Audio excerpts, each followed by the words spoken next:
Good morning from a very chilly and windy Six Flags Great America. It's opening day here for 2022. I am CM Venom. We're going to take a walk around the park. We're going to see what's new. We're going to see what's fixed. We're going to see what's neglected. As Six Flags entrances go, Great America might have one of the best. The double-decker carousel, the Columbia Carousel. One of only, I believe, two left in the world, the other one being at the former sister park, California's Great America, in, obviously, California. As you can see, though, early in the season, the normally filled and shining reflecting pool is empty. Of course, Six Flags has no problem with blasting extremely loud pop music, something we should probably get used to for the rest of the day. And new at Six Flags in 2022, not quite balloons. And as we enter the park and head into Orleans Place, it's always nice to see that my local Six Flags keeps things up to date. Featuring Shockwave, the mega aero looper, long since defunct here at the park. The Go Fresh Cafe is back up and running again this year, and it's also nice to see that they still use the 1997 Batman and Robin font. It's also nice to see that they're finally using this somewhat abandoned building for something.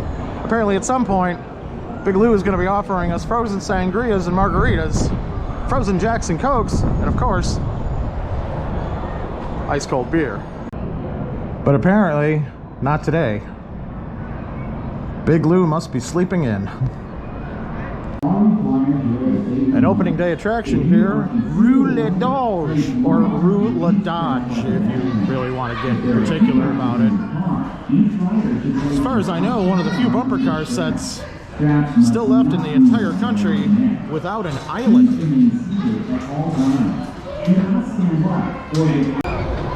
And please join me in celebrating yet another season of operation for the Condor, which will probably be followed undoubtedly by another season of people predicting it's going to be taken out. Been hearing it years and years and years, and the Condor is still here. It's always nice to see a screen-accurate Batman here at the park.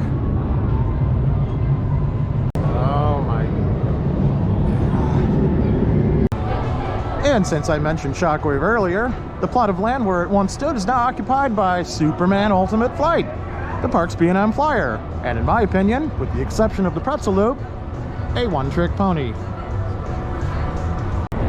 Orleans Place is also home to the Dark Knight coaster for some reason, based off the 2008 Warner Brothers... Oh, wait a minute. Okay, now I get it. The Warner Brothers film, The Dark Knight. It's a indoor Batman-themed Wild Mouse coaster where if all the effects aren't working properly, you might not even see a Batman. Is it Primo's Pizzeria? Or is it Pizza Orleans? Make up your mind, Six Flags. This park is so loud! And for those of you not overly familiar with Six Flags Great America, this particular plot of land has had quite a history. It was originally home to the Intamin first-generation drop tower, the Edge, followed by an Intamin looping starship called Power Dive, which was loosely based off of Top Gun.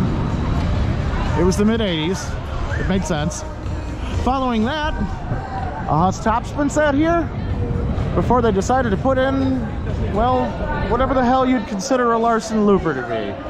I, personally, consider it trash. Roaring Rapids is apparently without an actual sign. But the good news is, if the wind ever slows down, there we go, this attraction will be available early summer.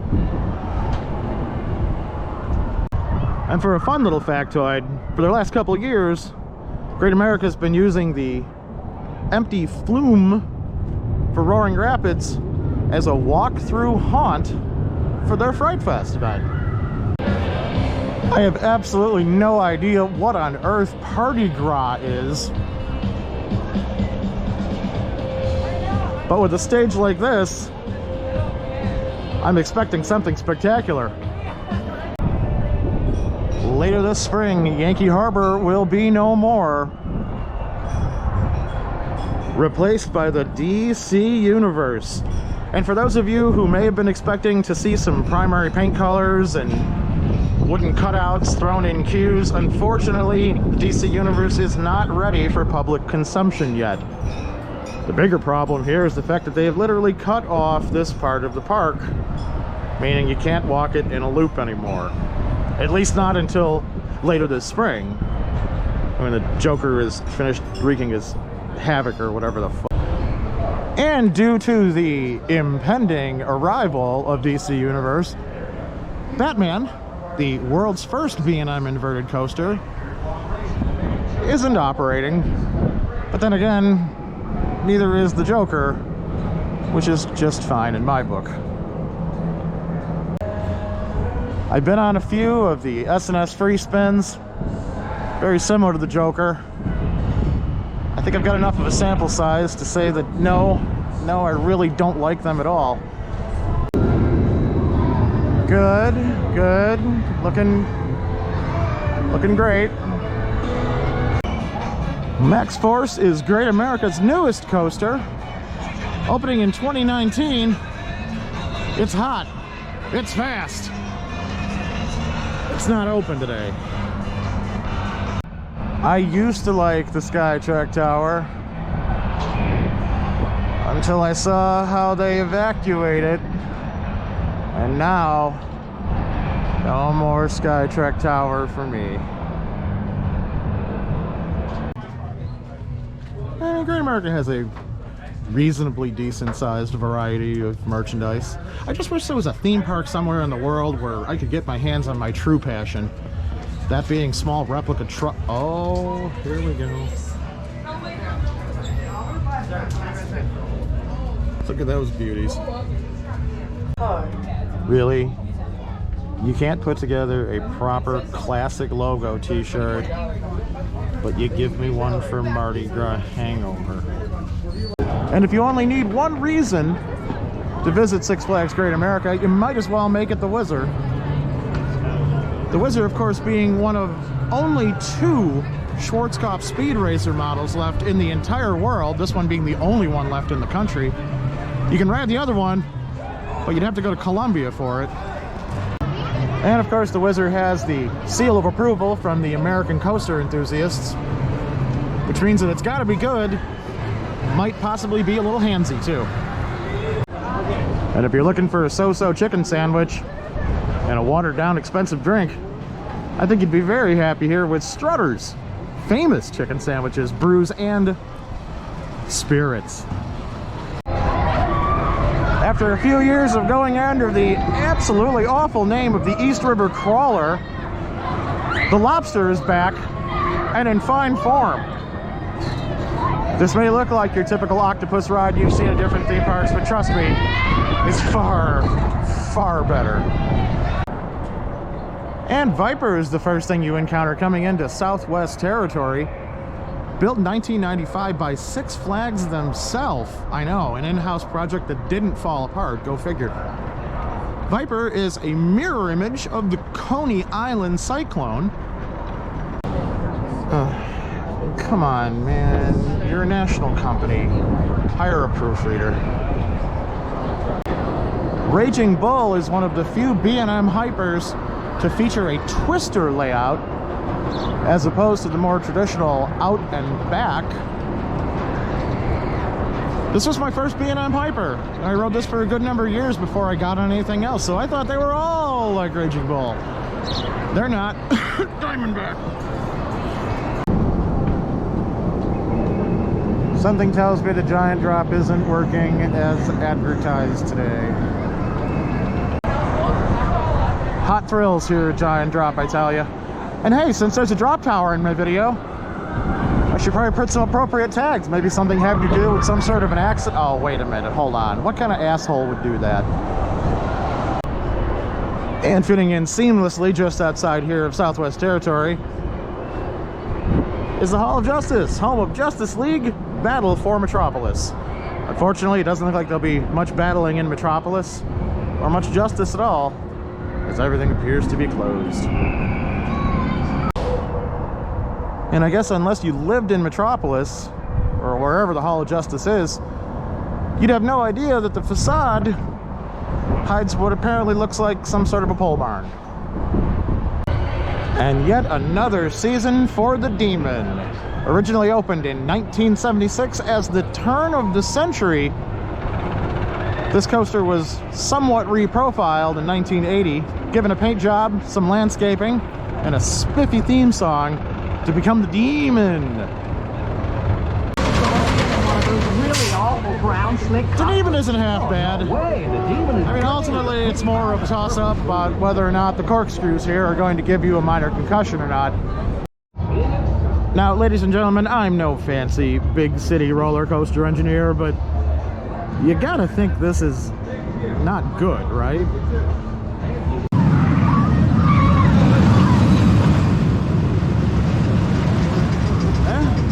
Guess it's fine.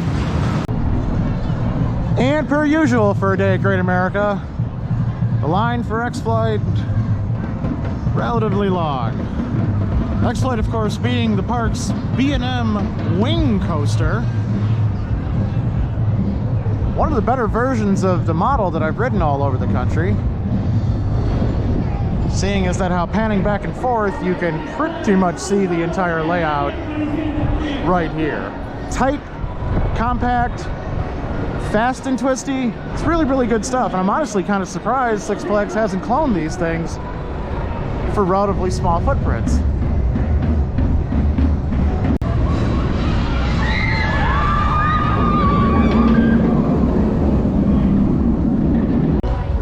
Also, in the original concept art, this was supposed to be an entire building fly-through, and apparently they just decided to stop with the front of it. And apparently the American Eagle is still working out some kinks. Not quite open, not sure if it's today or for the season. But the important thing is that American Eagle is operating the American Eagle. When the park first opened in 1976, this area used to actually host a legitimate circus. Animals, what I assume were probably fire eaters, acrobats, clowns, that kind of thing. When the American Eagle opened up, the entire area was repurposed into the queue for the Eagle. And as you can see, technically it's no longer even a tent. And the ground has seen better days.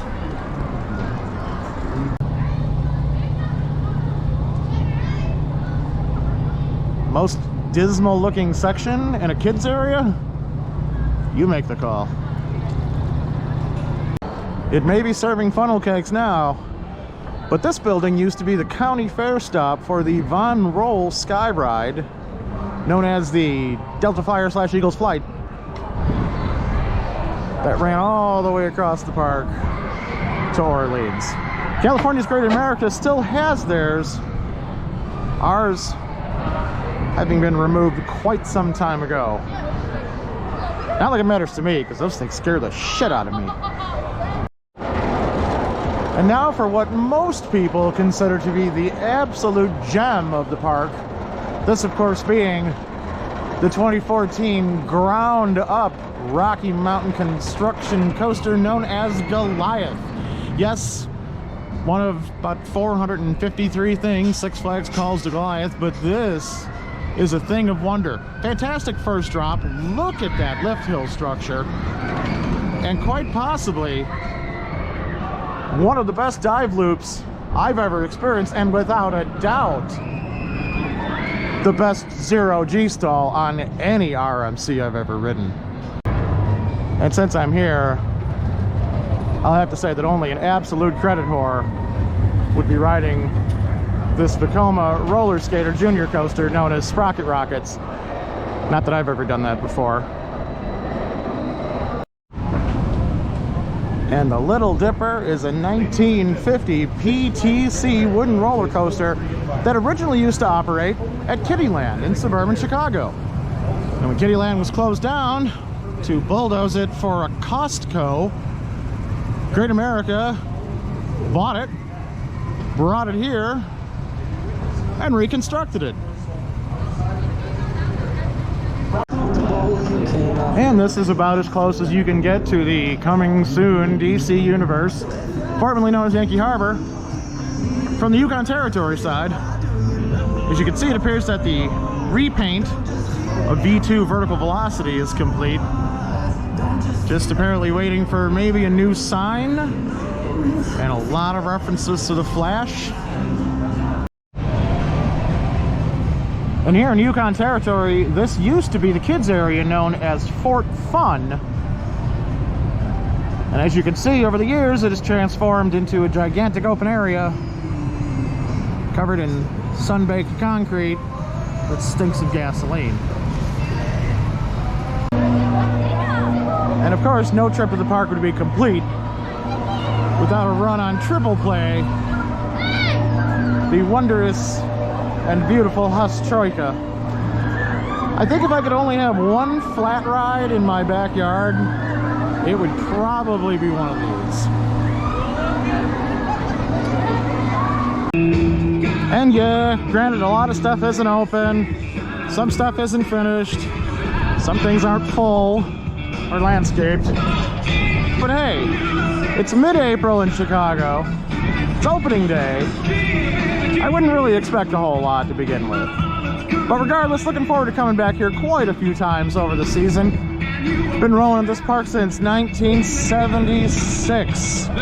Yes, I'm old. And it's always good to see that it's still up, still running, and they still apparently like to sink some money into this park. So, from Six Flags Great America in Gurnee, Illinois, this is CM Benham, signing off. And as a final reminder, no matter how deep you are into parks, there's always somebody worse than you.